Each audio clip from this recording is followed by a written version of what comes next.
नमस्कार बाल दोस्तों। बाल दोस्तों, आज हम गुजरात राज्य प्राइमरी स्कूल कक्षा में विषय हिंदी प्रथम सत्र में जो बहुत ही प्यारी कहानी है प्रेमचंद जी की ईदगाह, उस ईदगाह कहानी को आज हम समझ प्राप्त करने वाले हैं। साथ साथ में उसमें जो कठिन शब्द दिए गए हैं, व्याकरण है, सभी की इस वीडियो के माध्यम से मैं आपको जानकारी देने वाला हूँ। तो इस वीडियो में आप शुरू से लेकर अंत तक बने रहिए। और हाँ दोस्तों, अभी तक आपने मेरे इस यूट्यूब चैनल को सब्सक्राइब नहीं किया है तो प्लीज़ एक बार सब्सक्राइब जरूर कर देना। तो बच्चों देखिए, आप इस प्रकार से हमारी हिंदी कक्षा 8वीं के पृष्ठ क्रमांक है, पहला पृष्ठ है। उसके बाद सबसे पहले हमें क्या देखना पड़ता है कि ईदगाह कहानी है तो उसके पात्र के बारे में हमें थोड़ी बहुत जानकारी जरूर होनी चाहिए। तो देखिए, मुख्य पात्र यानी कि इस मूवी का हीरो है, मुख्य पात्र है हामिद है। वो उसकी दादी अमीना के साथ रहता है क्योंकि उसके माँ बाप तो बचपन में मर गए थे। अब माँ और बाप दोनों अमीना ही है। साथ साथ में गुण पात्र भी है हामिद के मित्र मोहसिन, समी, महमूद, नूरे। तो बच्चों, इस कहानी में मुंशी प्रेमचंद जी ने मुसलमान समाज के जो गरीब बच्चा है, एक हामिद है बच्चा 4-5 साल का, उसको ध्यान में रखकर हमारे समाज में कटाक्ष भी किया है और हमें दिशा निर्देश भी किया है कि इस प्रकार से उनकी गरीबी क्या होती है वो हमें बताने की कोशिश की है इस हामिद के पात्र के माध्यम से। तो देखिए, आप ईदगाह है, सबसे पहले तो प्रेमचंद तो आप जानते हैं कि बहुत ही नाम ऊंचा है कहानी के क्षेत्र में। हिंदी साहित्य में प्रेमचंद का बहुत बड़ा नाम है। कुल मिला के 400 के आसपास करीबन उन्होंने कहानियाँ लिखे। उनमें से ईदगाह है, कफन है, वह उनकी फेमस कहानी भी है। तो इस कहानी ईदगाह है वह प्रेमचंद जी की बाल वैज्ञानिक कहानी है। उसके माध्यम से हमारे समाज में जो असमानता है उसको हूबहू दिखाने का प्रयत्न किया गया है। तो ज़्यादा वक्त हम न गवाते हुए हम डायरेक्ट पाठ पर ही जाते हैं और आपको जो जो उसमें कठिन शब्द आपको लगे इसकी मैं जानकारी भी आपको साथ साथ में दूंगा, तो आप बने रहिए। रमजान के पूरे 30 रोज़ों के बाद आज ईद आई। तो बच्चों, आपको सबसे पहले ये पता होना चाहिए कि रमजान यानी कि मुस्लिम लोगों का एक पवित्र मास होता है, महीना होता है। रमजान के पूरे 30 रोज़, फिर दूसरा शब्द है रोजे। रोजे किसे कहते हैं? तो जिस प्रकार से हम हिंदू लोग उपवास या व्रत रखते हैं, इस प्रकार से मुस्लिम धर्म के लोग रोजे रहते हैं। सुबह सूर्योदय से पहले और सूर्यास्त के बाद उसमें खाना होता है। मान लो कि आपने एक रोज़ा रखा हो और मुंह में थूक भी आ जाए तो उसे भी आपको गले से निगलना नहीं है, पेट में नहीं उतारना, बल्कि उसे भी थूक देना। उस क्रिया को रोजे कहते हैं। तो देखिए कि रमजान के पूरे 30 रोज़ों के बाद आज ईद आई। कितना मनोहर, कितना सुहावना प्रभात है। आज का सूर्य देखो कितना प्यारा, कितना शीतल है, मानो संसार ईद की बधाई दे रहा है। गांव में कितनी हलचल है, ईदगाह जाने की तैयारियां हो रही है। किसी के कुत्ते में बटन नहीं है, पड़ोस के घर में सुई धागा लेने दौड़ा जा रहा है। देखिए बच्चों, इस पैराग्राफ में क्या किया है कि जो उनकी गरीबी है, जिस प्रकार से किसी के कुत्ते में बटन नहीं तो आसपास के घर होते वहाँ सुई और धागा लेने दौड़ा जा रहा है। तो इस प्रकार से सबसे पहले उस छोटे छोटे बच्चे 4-5 साल के जो बच्चे हैं हामिद, नूरे, मोहसिन, उनके माध्यम से गरीबी दिखाने की कोशिश की है। कहाँ जाने की तैयारी हो रही है? रमजान महीना है, उसमें ईदगाह इसे कहते हैं कि जहाँ नमाज पढ़ने की जगह होती है, जहाँ मेला लगा होता है, वह साथ कई सारी पंक्तियों में नमाज पढ़ते हैं, उस जगह को ईदगाह कहते हैं। कोई आपसे पूछे कि भाई ईदगाह का क्या मतलब होता है, तो कि ईद की नमाज पढ़ने की जगह को ईदगाह कहते हैं। किसी के जूते कड़े हो गए हैं, उन उन उनमें तेल डालने के लिए तेली के पास भागा जाता है। जल्दी जल्दी बैलों को सानी पानी दे दे। सानी पानी यानी कि एक प्रकार का घास होता है जो पानी के साथ मिक्स करके दिया जाता है। मान लो कि सारे बच्चे इधर उधर जा रहे हैं, जल्दी इसलिए लगी हुई है क्योंकि ईदगाह के मेले से आते आते दोपहर का वक्त हो जाएगा, तो उनके जो भी बैल है वह भूखे कहीं न मर जाए, इसलिए वह जो साना पानी देकर जल्दी जल्दी उतावले हो रहे। ईदगाह से लौटते लौटते दोपहर हो जाएगी। 3 कोस का पैदल रास्ता, फिर सैकड़ों आदमियों से मिलना भेंटना। दोपहर के पहले लौटना असंभव है। लड़के सबसे ज़्यादा प्रसन्न है। किसी ने एक रोज़ा रखा है, वह भी दोपहर तक, किसी ने वह भी नहीं, लेकिन ईदगाह जाने की खुशी उनके हिस्से की चीज़ है। रोजे बड़े बूढ़ों के लिए होंगे, इनके लिए तो ईद है। रोज़ ईद का नाम रटते थे, आज वह आ गई। अब जल्दी पड़ी है कि लोग ईदगाह क्यों नहीं चलते। उनकी अपनी जेबों में तो कुबेर का धन भरा हुआ है। बार बार जेब में से अपना खजाना निकाल कर गिनते हैं और खुश होकर फिर रख देते हैं। महमूद गिनता 1 2 10 12, उसके पास 12 पैसे है। मोहसिन के पास 1 2 8 9 15 पैसे है। इन्हीं अनगिनत पैसों से अनगिनत चीज़ें लाएंगे, खिलौना, मिठाइयाँ, गेंद और जाने क्या क्या। और सबसे ज़्यादा प्रसन्न है हामिद, गरीब सूरत दुबला पतला लड़का, जिसका बाप गत वर्ष हैजे की भेंट, हैजे की भेंट यानी कि गुजराती में कहते हैं हैजे हो जाना यानी कि कोलेरा। हैजे की भेंट हो गया। फिर एक दिन माँ भी मर गई। अब हामिद अपनी बूढ़ी दादी अमीना की गोद में है और उतना ही प्रसन्न है। तो बच्चों, इस परिच्छेद में क्या कहा गया कि मेले में जो जल्दी उन्हें लगी है, तो पैसा वह छोटे बच्चे हैं तो बार बार से उनकी जेब में से निकल कर गिनते 1 2 12 15, इस प्रकार से सब खुश थे, क्योंकि थोड़े बहुत पैसे हैं वो उन सभी ने मेले के लिए बचा के रखे थे। तो मन ही मन सोचते हैं कि कितनी सारी वस्तुएं हम खरीद लेंगे, अनगिनत मिठाइयाँ खाएंगे, खिलौने ले आएंगे, लेकिन एक जो हमारा इस कहानी का मूल नायक है हामिद, वह सोचता है कि मैं क्या करूँगा, क्योंकि उनका माँ बाप तो दोनों मर गए थे। वह सोचता भी है कि मोहसिन रजा वह उनके दोस्त है, वो अपने माँ बाप के साथ जाएंगे, लेकिन ये किसके साथ जाएंगे। उनके माँ बाप तो एक दादी अमीना, इसके सिवा तो कोई है ही नहीं। फिर आगे, हामिद के पाँव में जूते नहीं है, सिर पर एक पुरानी टोपी है जिसका गोटा काला पड़ गई है। जिस प्रकार से मुस्लिम लोग ईदगाह के दिन जाते हैं तो सर पे एक टोपी रखते हैं नमाज अदा करते वक्त, तो उसका गोटा है वो भी काला पड़ गया है, इसकी गरीबी दिखाई गई है। फिर भी वह प्रसन्न है। अभागिन अमीना अपनी कोठरी में बैठी रो रही है। आज ईद का दिन और उसके घर में दाना नहीं, वह अंधकार और निराशा में वो डूबी जा रही। किसने बुलाया था इस निगोड़ी ईद को। तो बच्चों, निगोड़ी यानी कि दुष्ट, क्योंकि दादी अमीना थी, कमाने वाला कोई नहीं था, तो उनके पास पैसा भी नहीं था, तो वह मन ही मन वह एक कोठरी में जाकर, एक कोने में जाकर वह रोने लगती है कि इस दुष्ट निगोड़ी ईद को किसने बुलाया था।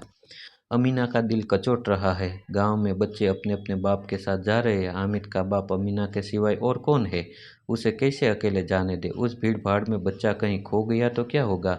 नहीं, अमीना उसे वो न जाने देंगी। नन्ही सी जान 3 कोस चलेगा कैसे, पैरों में छाले पड़ जाएंगे, जूते भी तो नहीं है। कुल 2 आने पैसे बच रहे हैं, 3 पैसे हामिद की जेब में, 5 अमीना के बटुए में। यही तो बिसात है और ईद का त्योहार, अल्लाह ही बेड़ा पार लगाए। वो सोचते हैं कि मेरे पास तो कुछ है नहीं, इस बच्चा जाएगा अपने दोस्तों के साथ तो मैं उनको खाने पीने के लिए कैसे पैसा दूं। फिर भी वह क्या करते हैं, 3 पैसे वह उन्हें मेले में कुछ खाने पीने के लिए, खिलौने लेने के लिए देते हैं। बाकी के जो 5 पैसे है वह अपने बटुए में जेब खर्च के लिए रखती है। हामिद भीतर जाकर दादी से कहता, तुम डरना नहीं अम्मा, मैं सबसे पहले आऊँगा, क्योंकि उनके माँ बाप तो है नहीं। उनकी माँ दादी है, वह रो रही है, तो उनके पास जाकर कहता कि दादी आप डरिए मत, मैं सबसे पहले आऊँगा। गांव से मेला चला और बच्चों के साथ हामिद भी जा रहा था। कभी दौड़कर आगे निकल जाता, फिर किसी पेड़ के नीचे खड़े होकर साथ वालों का इंतजार करता। हामिद के पैरों में थे जैसे पर लग गए। पर यानी कि पहिए जिसे कहते टायर, वह कभी थक नहीं सकता था। जो बच्चों को हम देखते हैं कि हम भी मेले में कहीं जाते हैं बच्चों, तो क्या करते हैं, मेला थोड़ा दूर हो 1 2 किलोमीटर, तो बच्चे क्या करते हैं कि दौड़ दौड़ के खुशी के मारे आगे निकल जाते हैं। फिर वहाँ कोई वृक्ष आता है तो उनके छाए के नीचे बैठते जब तक उनके दोस्त ना आ जाए। तो इस प्रकार से बच्चे ज़्यादा खुश थे।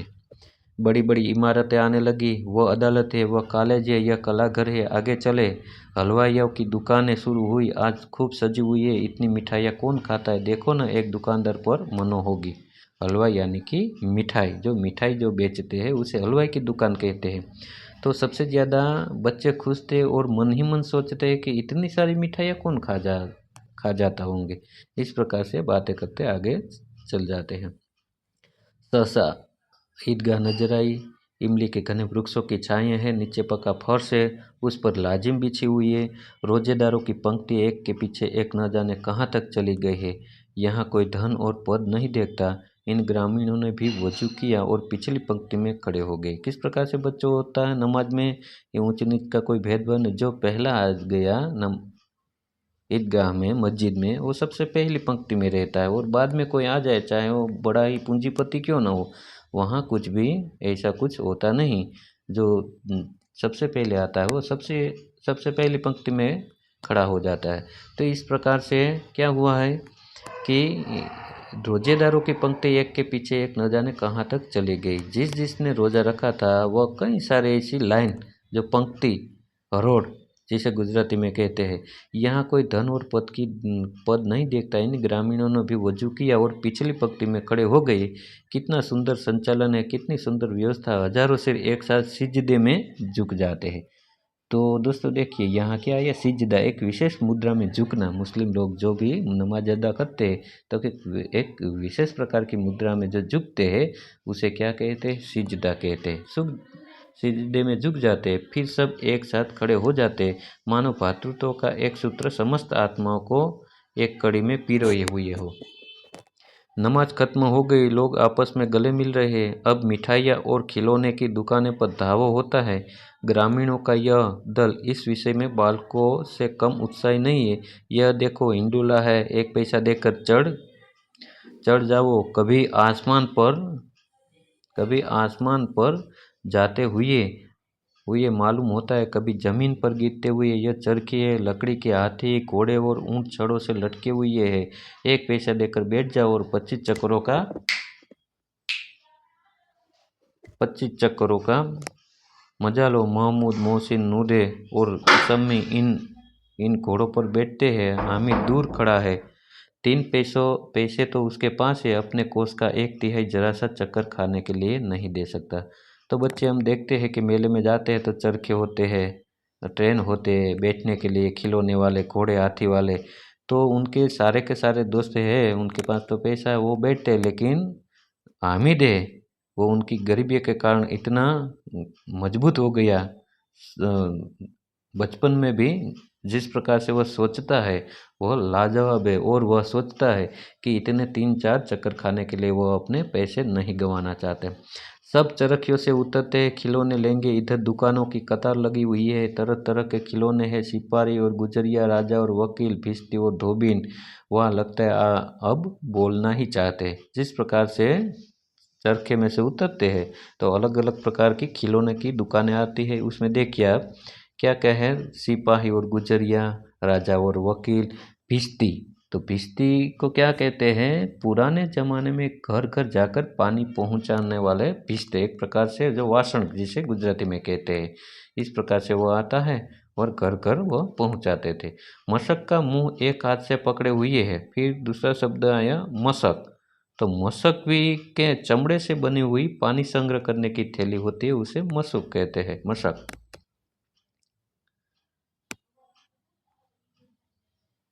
महमूद सिपाही और पगड़ी वाला कंधे बंदूक रखे हुए है, मालूम होता है अभी कवायद किए चला आ रहा है। मोहसिन को भिश्ती पसंद आया, कमर झुकी हुई, ऊपर मशक रखे हुई है, मशक का मुंह एक हाथ से पकड़े हुई है। कितना प्रसन्न है, शायद कोई गीत गा रहा है, बस मशक से पानी उड़ेलना ही चाहता है।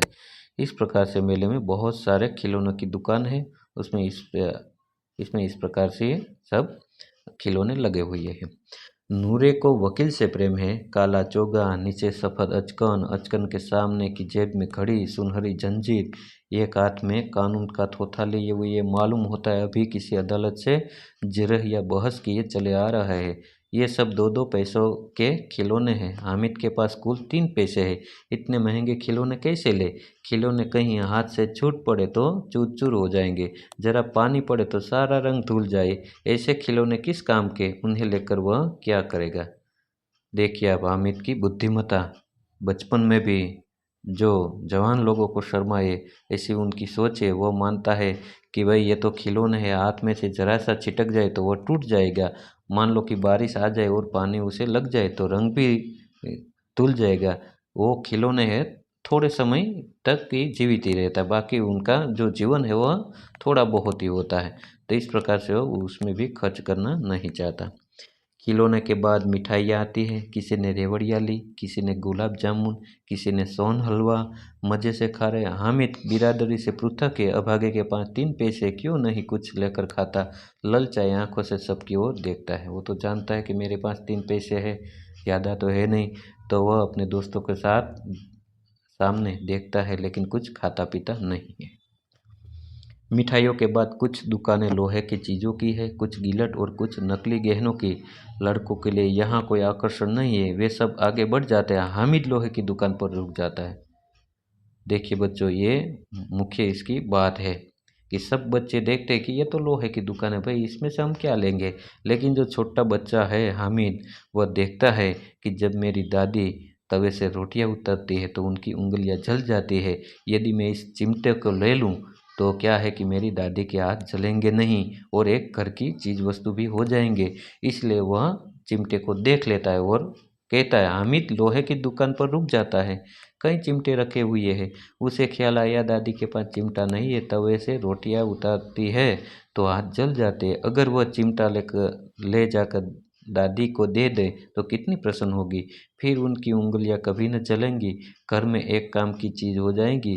खिलौने से क्या फ़ायदा, व्यर्थ में पैसे खराब होते हैं। जरा देर ही तो खुशी होती है, फिर तो खिलौने की ओर कोई आँख उठाकर नहीं देखता, या फिर घर पहुँचते पहुँचते टूट फूट कर बर्बाद हो जाएंगे। बाल दोस्तों, किस प्रकार से खिलौने होते हैं? हमारे मम्मी पापा है, कभी कभार मेले मंडप में से कोई भी खिलौने लाते हैं तो वह 10-15 मिनट में तो टूट जाते हैं। तो हामिद का मानना है कि इस प्रकार से खरीदने जे खिलौने लेकर वह अपना पैसा बर्बाद नहीं करना चाहता। ले जाकर दीदी दादी को दे दे तो कितनी प्रसन्न होगी। फिर उनकी उंगलियां कभी न जलेंगी। घर में एक काम की चीज़ हो जाएगी। खिलौने से क्या फ़ायदा, व्यर्थ में पैसे खराब होते। जरा देर ही तो खुशी होती है, फिर तो खिलौने की ओर कोई आंख उठाकर नहीं देखता, या फिर घर पहुँचते पहुँचते टूट फूट कर बर्बाद हो जाएंगे। चिमटे कितने काम का चीज़ है। रोटियां तवे से उतार लो, चूल्हे में सेंक लो। कोई आग मांगने आए तो चट चट चूल्हे से आग निकाल कर उसे दे दो। अम्मा बेचारी को कहाँ फुर्सत है कि बाजार जाए, और इतने पैसे ही कहाँ मिलते हैं, रोज हाथ चला लेते हैं। इस प्रकार से ये छोटा बच्चा है वो अपनी दादी के बारे में चिंता भी प्रकट करता है। हामिद के साथ है हामिद के साथ ही आगे बढ़ गई है। सबिल पर सब शरबत पी रहे। सबिल दूसरा शब्द है सबिल, यानी कि प्याव। जो पानी के कुछ भी रखे हुए है, वहाँ कुछ उनके दोस्त है, वह क्या कर रहे हैं, शरबत पी रहे हैं। देखो सब कितने लालची है, इतनी मिठाइयाँ ली, मुझे किसी ने एक भी न दी। उस पर कहते हैं मेरे साथ चलो, मेरा यह काम करो, मेरा वह काम करो। अब अगर किसी ने कोई काम करने को कहा तो पूछूंगा, खाइए मिठाइयाँ, आपका मुंह सड़ेगा, फोड़े फुस्सियाँ निकलेगी, आप ही जबान चटोरी हो जाएगी। तब घर से पैसा चुराएंगे और मार खाएंगे। अम्मा चिमटा लेकर मेरे हाथ से लेगी। इस प्रकार से वो मन ही मन सोचते हैं कि किसी मेरे दोस्त ने सलाह भी नहीं की कि भाई तुझे खाना है। तो इस प्रकार से वह आगे कहता है। कहेंगी मेरा बच्चा अम्मा के लिए चिमटा लाया है, कितना अच्छा लड़का है। इन लोगों के खिलौने पर कौन इन्हें दुआएं देगा। बड़ों की दुआएं सीधे अल्लाह के दरबार में पहुँचती है और तुरंत सुनी जाती है। मेरे पास पैसे नहीं हैं तो क्या, मैं गरीब सही, किसी से कुछ मांगने तो नहीं जाता। इस प्रकार से वह लोहे की दुकान पर जाकर मन ही मन सोचता है कि भले मैं गरीब हूँ, लेकिन किसी से मांगने तो मैं नहीं जाता। उसने दुकानदार से पूछा, यह चिमटा कितने का है? 6 पैसे लगेंगे। हामिद का दिल बैठ गया, फिर भी बोला, ठीक ठीक बताओ। ठीक ठीक 5 पैसे लेंगे, लेना है तो ले, नहीं तो चलते बनो। हामिद ने कलेजा मजबूत करके कहा, 3 पैसे लोगे? और वह आगे बढ़ गया ताकि दुकानदार की घुड़कियाँ न सुने, लेकिन दुकानदार घुड़कियाँ नहीं दी, बुलाकर चिमटा दे दिया। हामिद ने उसे इस तरह कंधे पर रखा मानो बंदूक है, फिर शान से अकड़ता हुआ संगियों के पास गया। बाल दोस्तों, उसकी दादी ने कितने पैसे दिए थे? 3 पैसे। कुछ भी देखिए आप, कुछ जो राइड होती उसमें कुछ चक्कर भी नहीं लगाता, कुछ खाता पीता भी नहीं, खिलौने भी नहीं लेता, लेकिन जो जिस प्रकार से वो दादी की जो चिंता करता था, उनकी उंगलियां जल जाती थी। इसलिए उनके उनके लिए ये चिमटा लेने के लिए कहता है। और 3 पैसे जो भी दिए थे उसकी दादी ने, उसके 3 पैसे के उसने चिमटा ले लिया।